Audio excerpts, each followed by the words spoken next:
it is not just 1%. It is a rollover effect. If every person in the chain just charges 1% more, just 1% more, and many don't, all right? The consumer at the end of the chain, he's going to pick up how many percent? You tell me. You go to the supermarket, you buy a loaf of bread now. Maybe it used to be $3. Now it's $3.40. All right? Is that a 1% increase? No, it's not. Then, my friends, let's bear in mind this. 43.1% of Singaporean resident workers, take home $2,400, take home less than $2,400 or are unemployed. There are presently about 111,000 resident workers unemployed. All right? And 870,000 or thereabouts, all right? Or 37,000 who take home less than $2,400 a month.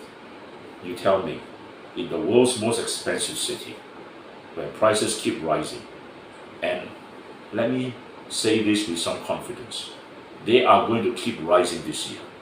All right? You think people are going to have a very comfortable lifestyle or even existence? They are not like the mayors, the 5 mayors. 660,000 a year. On top of that, another 192,500 as MPs allowance. People don't have that type of life, all right?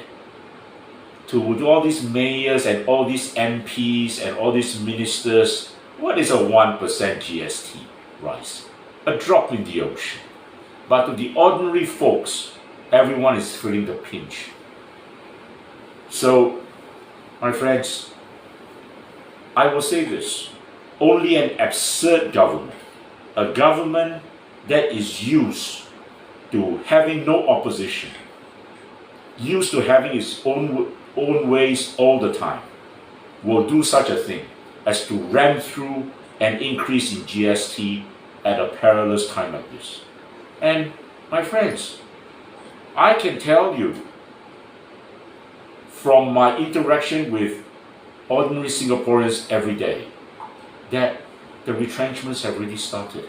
The layoffs have started. All right? In the last month or so, I noticed that the taxi drivers are getting younger and younger.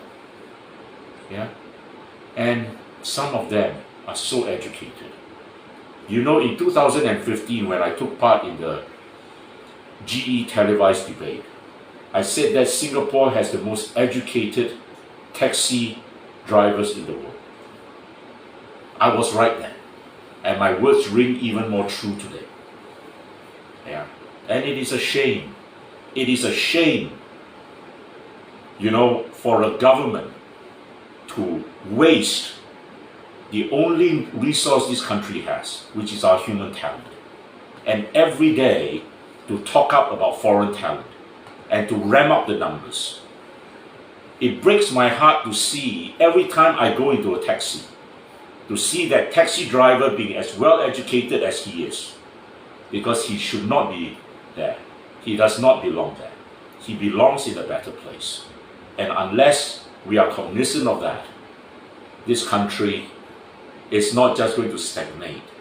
It is going to keep regressing, like what it has done for the last 2 decades. Hui Hui, Lim Tian talked about the very warm reception you received in Tanjong Pagar.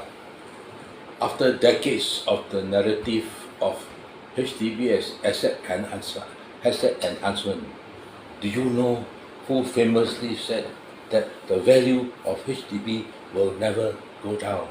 Do you know who? The person who didn't keep to his promise to get out of his grave if something is wrong with Singapore. Okay, I think I better don't ask that question from Hui Hui anymore.